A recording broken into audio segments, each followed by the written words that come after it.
I wanted to share with all of you an experience that I had that actually changed me forever. It was back in 1989, I believe, and I was on the holy mountain of Athos. And I was at the Great Lavra. I went out on a walk to try to find the location for the charnel house. I asked God to help me find it since I didn't know whether it would be appropriate to ask one of the monks for directions, but I did find it. And on my way back, this priest friend of mine was waiting at the massive gate entrance to the monastery. He said they're about to start a service to the Theotokos in this chapel dedicated to her. In this chapel was this beautiful icon, a huge icon, probably about that wide. And it was on a stand to the left of the iconostasis in this tiny little Byzantine church.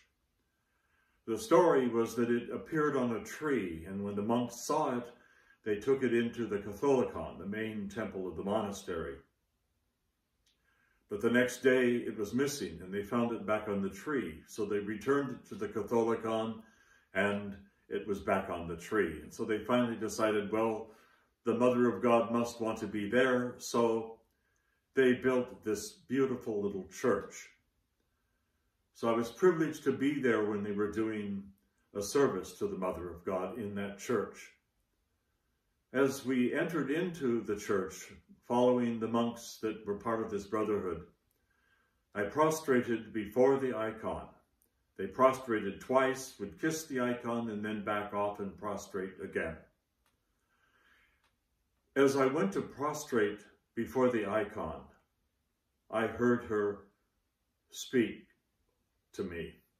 I had never heard of any icon speaking, but she spoke to me, and she said, "You too were a tourist." I was filled with shame. It went to my core. As I stood up to venerate the icon, I felt unworthy, so I kissed the base of the frame. And then I prostrated again, and then I turned to leave, and one of the monks directed me to one of the seats for monastics.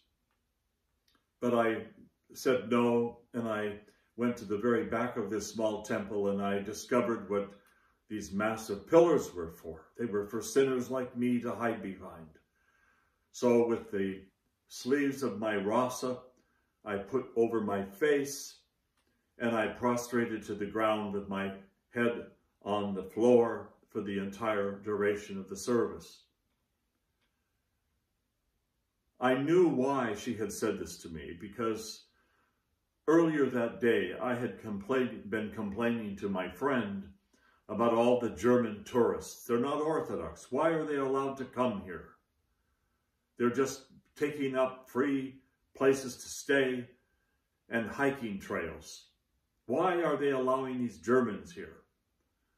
They're just crowding in front of me when I want to venerate an icon, and they're in front of me talking about it as though it's a museum. But at that very moment when the Virgin spoke to me, I was filled with shame and remorse, because the first time I entered into an Orthodox church, I was a tourist. I later discovered that this miraculous icon not only had a history of relocating itself, but at times flowing forth tears from her eyes and called to repentance, and flowing forth myrrh from her hands. And I also heard that she had on occasion spoken to people, and I was shocked. But I wasn't so shocked because I recognized her voice as though it was the voice of my grandmother. And it wasn't a voice of rebuking me. It was a tender, loving voice that put me to shame. It was the sort of voice that I would have heard from my grandmother, who would have said, "My grandson, I'm ashamed of you. Why did you do that? I'm ashamed." It took me almost 2 months before I could even tell friends about what had happened without bursting into tears. That's the impact it had on me. The life story that it has given me, or the message that it has given me for all these years of my monastic life, is that love must rule. I should have loved those Germans. I should have been kind to them, but I wasn't. I was judgmental. The next day, we went to St. Panteleimon, the Russian monastery. And then I knew why the Holy Virgin had prepared me with that rebuke. When I walked in and one of the monks found out that we were Americans and we spoke English, he came up to us in broken English and he said, "There is a German tourist here who has decided that he wants to become Orthodox. And he speaks German and English, and none of us speak English, and none of us speak German. Would you talk to him?" So I took this man down on the beach of the Aegean Sea, and we sat on boulders, and we talked for hours about Orthodoxy.